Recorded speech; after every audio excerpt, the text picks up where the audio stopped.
Well, sorry for that, ladies and gentlemen. First of all,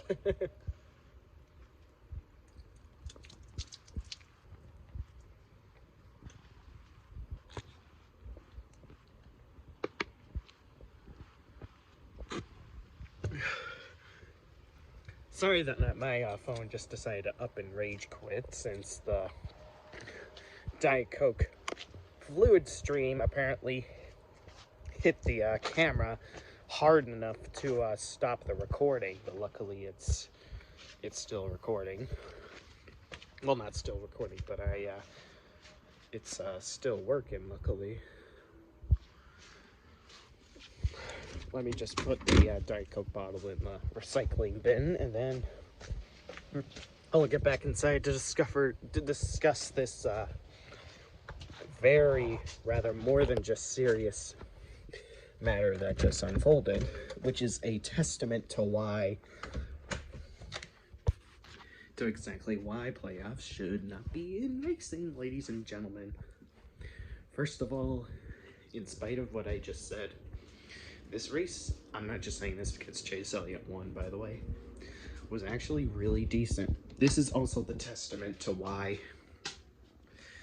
NASCAR should just go back to the high horsepower package. Because you saw a lot of rate passing in this race.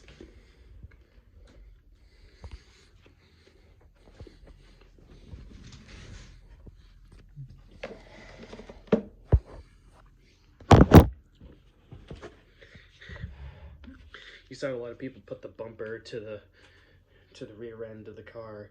You saw people still beating and banging without having to dump one or another, except for the final part, which I will get to very momentarily. Don't worry. Believe me, it's definitely coming very, very, very soon. Oh, and before I forget to mention this, Denny Hamlin actually passed Chase Elliott clean for the lead in around, I think it was stage 1 or stage 2 that Denny Hamlin got around Chase Elliott clean. That is actually proof to me that Denny Hamlin has improved himself as a driver, and I don't see any shame in him winning a championship this year. So if Chase Elliott wins a championship, he has more than exceeded my expectations and has proven his naysaying idiots wrong, even though he wouldn't deserve this championship more than Kevin Harvick. More on the Harvick scenario later. And if Chase Elliott does not win this championship, well, he fought his best battles. He at least improved his season by winning 4 races in a season rather than just 3. Because it was shaping up to be another 3-win season on his 3rd consecutive season, no less. But now, instead, he went to 4. Charlotte, which is a race that hardly anyone cares about or remembers since it sucks and it's on the high downforce bullshit. Daytona Road Course, which was phenomenal considering that it only took him 1 start there to win. The Charlotte Roval, which is the 2nd occasion he made a comeback after the biggest setback ever. I think it was a loose wheel that gave him a disadvantage at first, then soldiered his way through the field like a badass. And then Martinsville tonight. Can't believe it took him a span of 2 whole years to tie Clint Bowyer, of all people. 11 years it took Clint Bowyer to get to 10 wins, where it took only Chase 2.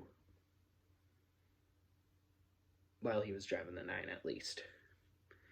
Ignoring his winless times in the 24 car, where his legacy is pretty much just a consistency of decent finishes and more than a handful of 2nd place finishes where it should have been wins, but of course JGR happened all the time. Chase Elliott has been consistently winning 3+ races a year now, and it only took him 2 years to get to win number 10. The fact that it took Chase Elliott 2 years in comparison to Clint Boyer's 11 shows that Chase Elliott is not even close to a bust at this point. I think I'm one of the only people that won't be surprised when Chase Elliott wins his first championship. Could be this upcoming Sunday. Could be next year. Could be the year after.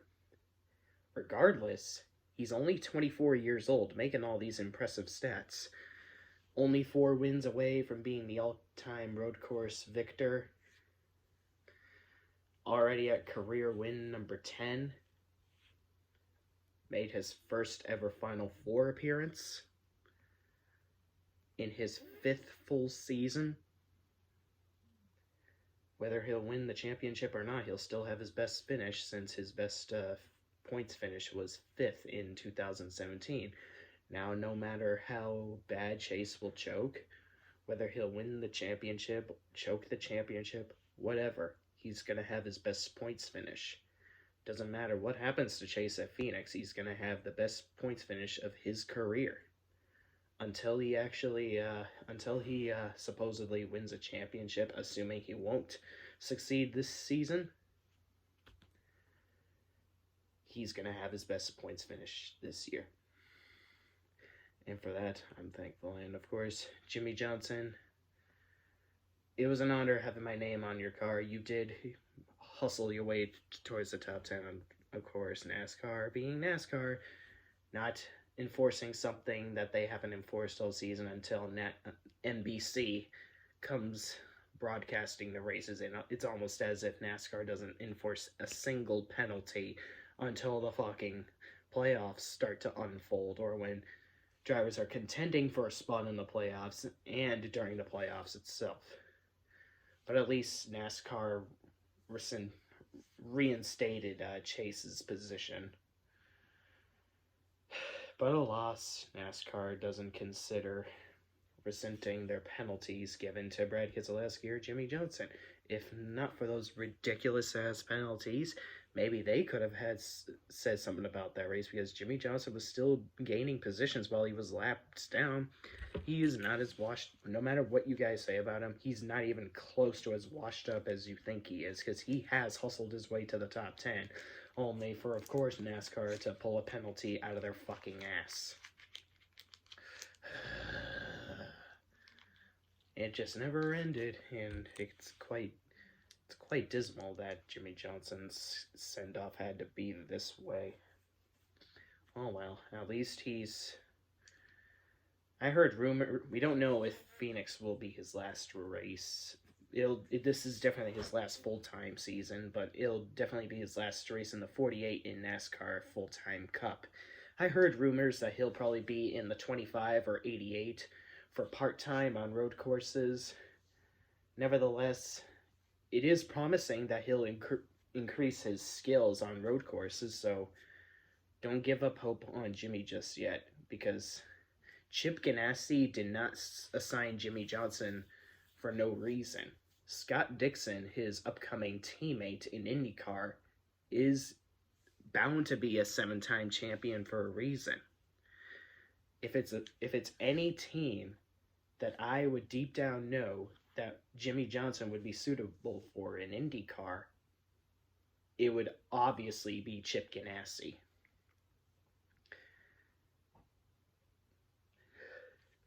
Alright, now that I got that out of the way, now that I've got my hopes that Jimmy Johnson will probably have a tiny bit of a resurgence in IndyCar and on road courses, since I assume that he's worn out of ovals, given the fact that he is not scheduled to participate in a single oval race in IndyCar, I'm sure that he is more interested in improving his skills, considering that he doesn't even have more than one road course victory. His only road course victory was back in 2010 at Sonoma.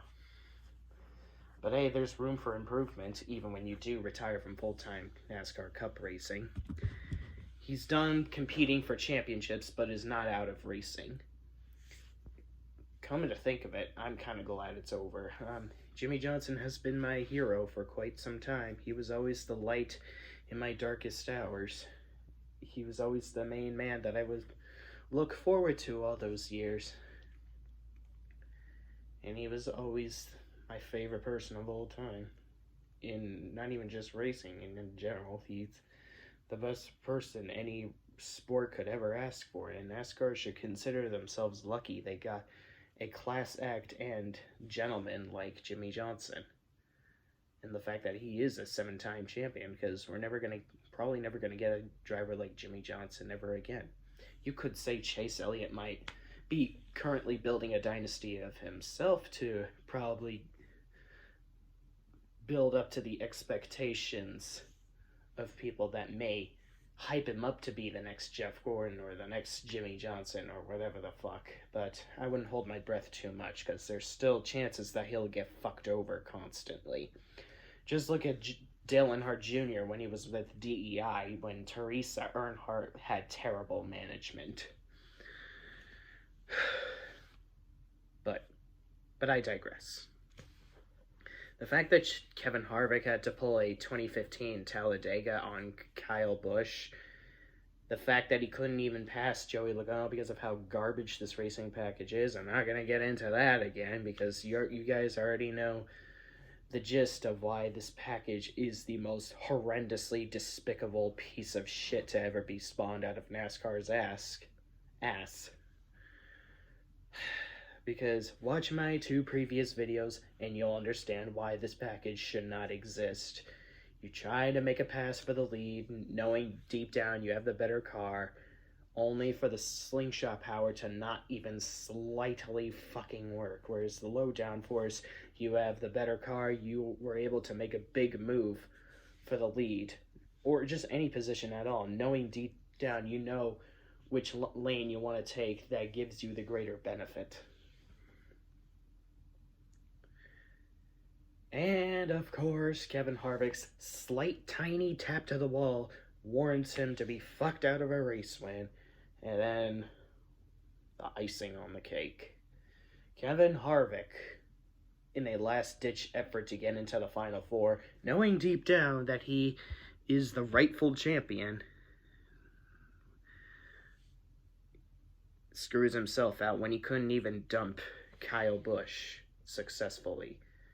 To quote Landon Castle after Danica Patrick tried to wreck him at Kansas in 2012, rule number 1 in stock car racing is to learn how to wreck someone without wrecking yourself. Hold on, let me search it up.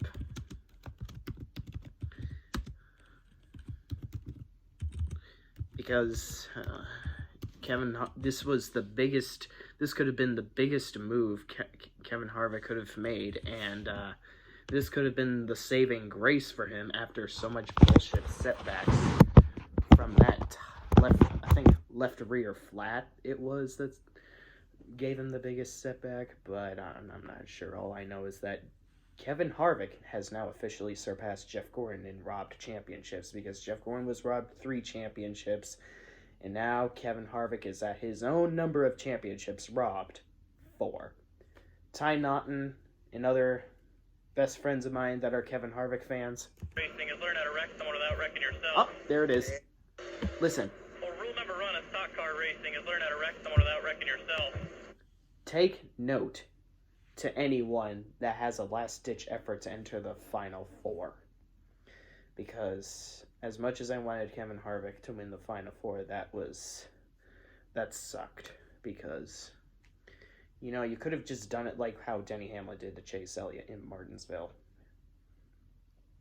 But hey, this is just a reminder why the playoffs are fucking terrible.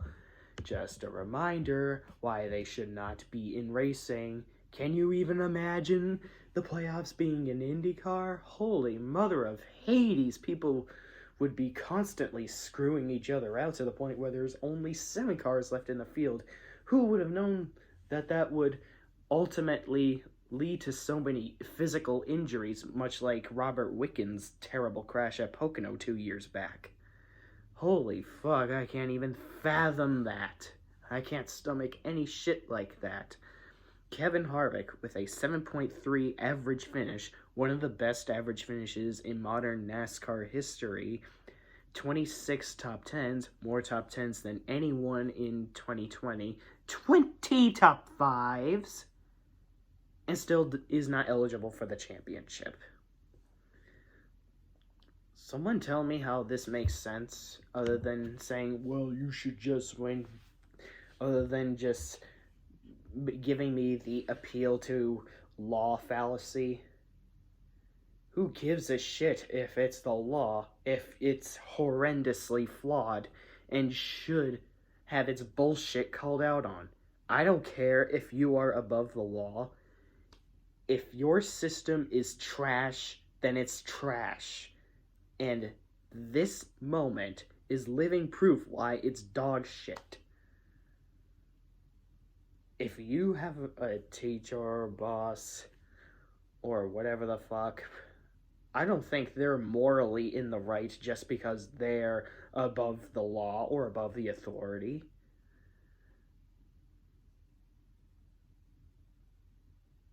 Just because you are the authority doesn't mean you're morally right. This is fucking bullshit. Does it surprise anyone that Tony Stewart, out of retirement, would call NASCAR out on their bullshit because of inconsistent cautions and inconsistent penalties? Does it surprise anyone that Tony Stewart retired on his own terms in 2016 because of NASCAR's terrible package decisions?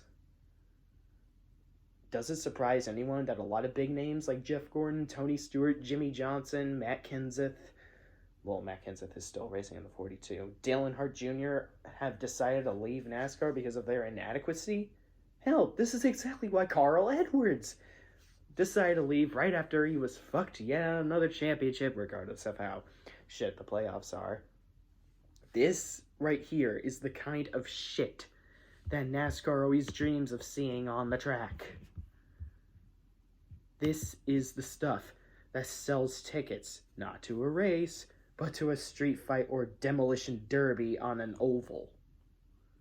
That is, when is it a race when you have people dumping one or another, not even for a race win, but a random spot in the points system that wouldn't otherwise exist without this bullshit playoff format? Do you think Matt Kenseth in 2003 raced clean for no reason? No. This stupid playoff system adds so much pressure to the point where it encourages so many drivers to do drama-mongering bullshit. No longer does skill even matter unless if you still manage to win a championship because you are the rightful champion.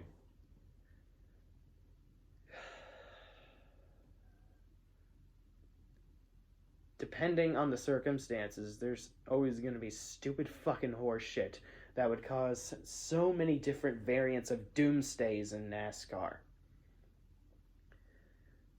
Thank goodness that Jimmy Johnson is retiring after 2020. Thank goodness he's retiring full-time and is only limiting himself to the road course, because this is ridiculous. Ridiculous on a whole new level that no other year has ever sustained before. Okay, guys. A lot of us have a big plan for 2021. Do not watch the 550 horsepower races. Only watch the low downforce races. Keep watching the 750 horsepower races, but don't tune into the 550 horsepower bullshit. Do not. Give them the lowest ratings possible. And give the high downforce ratings at an all-time high. Make sure the low downforce races reach the viewership at the peak higher than Mount Everest or whatever the fuck, and I can't even think of a decent analogy for how big of viewership that you would want an average NASCAR race to have, because I'm kind of so frustrated with this sport out of my mind. I love it, but I hate it sometimes. It does indeed suck to be a big fan of sports, especially NASCAR. NASCAR has brought a huge level of frustration that no fan in the NFL community, NBA, MLB, NHL would ever experience. And it's kind of the all the more reason why so many longtime friends of mine have moved to IndyCar. My favorite man in racing himself, Jimmy Johnson. I just hope I get to see him race in person, that's all. Alex Hoover, if you're watching this, make sure you go the distance if you want to see Chase Elliott win to make up for what you never got to see out of Jimmy Johnson in his full-time career.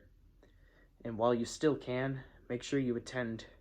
If you want to go the distance, try to attend races that Jimmy will attend, as well as I.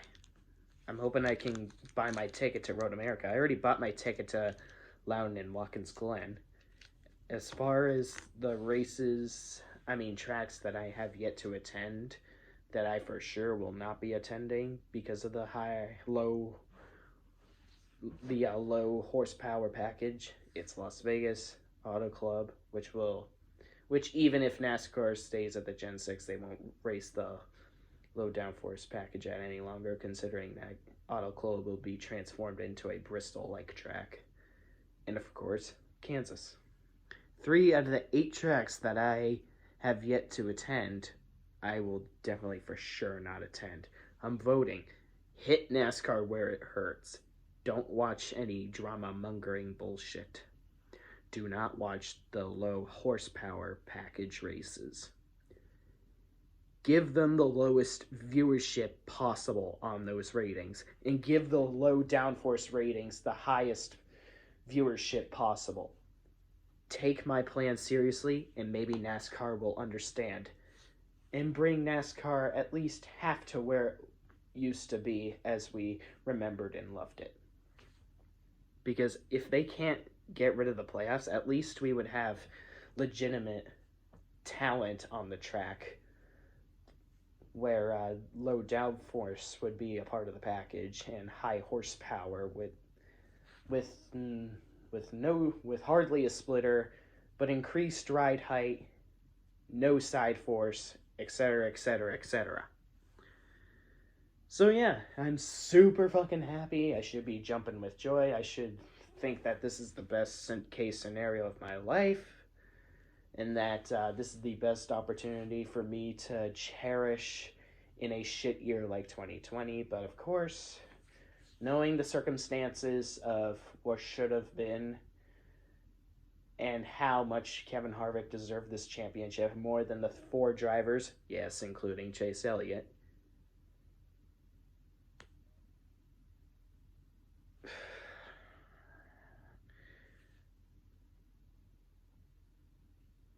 I would hope NASCAR would take this as a wake-up call that Kevin Harvick with a 7.3 average finish is apparently not eligible for the championship. But you know what, now that I said that, on second thought, they're actually doing an investigation on the radio comms between Denny Hamlin and Eric Jones, so it's a chance that Denny Hamlin might get kicked out of the Final Four, but we don't know yet. We'll have to stay in tune with the NASCAR news to see what they will do. So yeah, this is just one of my bittersweet wins for Chase Elliott. I'm super pissed, as always, that Jimmy Johnson got bitten in the balls with another bullshit finish he shouldn't have finished in the first place, especially when my as well as 99,999 signatures were on. And Kevin Harvick's out of the Final Four. Fourth occasion he's got fucked out of yet another championship because of the playoffs. This time it's the worst case scenario. The worst occasion yet. Even though I think Kyle Busch winning the championship despite missing 33% of the season was the worst of the worst of the worst. But Trent Dunham, if you end up watching this, at least root for Chase Elliott, who is a genuine and sincere person. And if Chase Elliott ends up pulling off a big dynasty that happens to be better than both Jimmy Johnson and Jeff Gordon, and then you happen to throw a temper tantrum over it, oh well.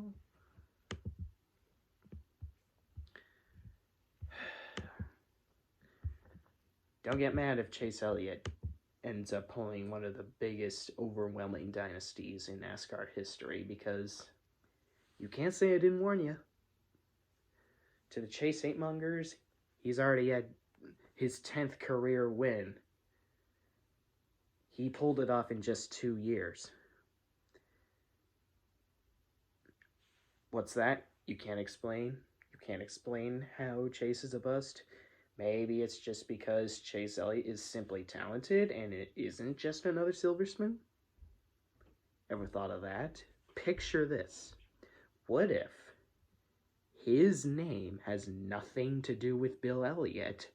He managed talent under his own power, irrelevant to Bill Elliott, especially when Bill Elliott never had a dynasty on road courses, and Chase Elliott has a bright future ahead of him. And the fact that he has 4 wins in comparison to his 2 previous 3-win seasons is living proof of that. Oh, but no, not at all.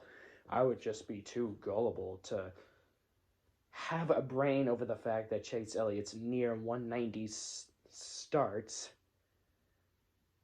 in Chase Elliott's 190 starts managed to pull off 10 victories, 5 of them being road course victories, and only 4 away from the all-time greatest modern NASCAR driver himself, Jeff Gordon. Oh no, I would be the dumbest fan of all fucking time.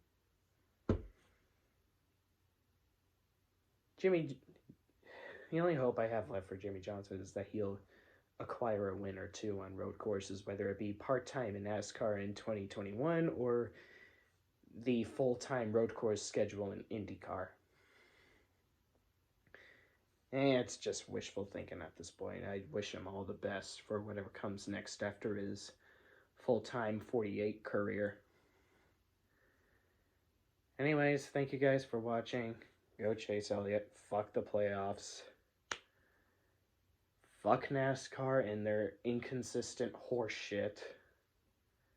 And I hope Kevin Harvick gets into the Final 4 with whatever they can find between the 11 and 20 comms. See ya.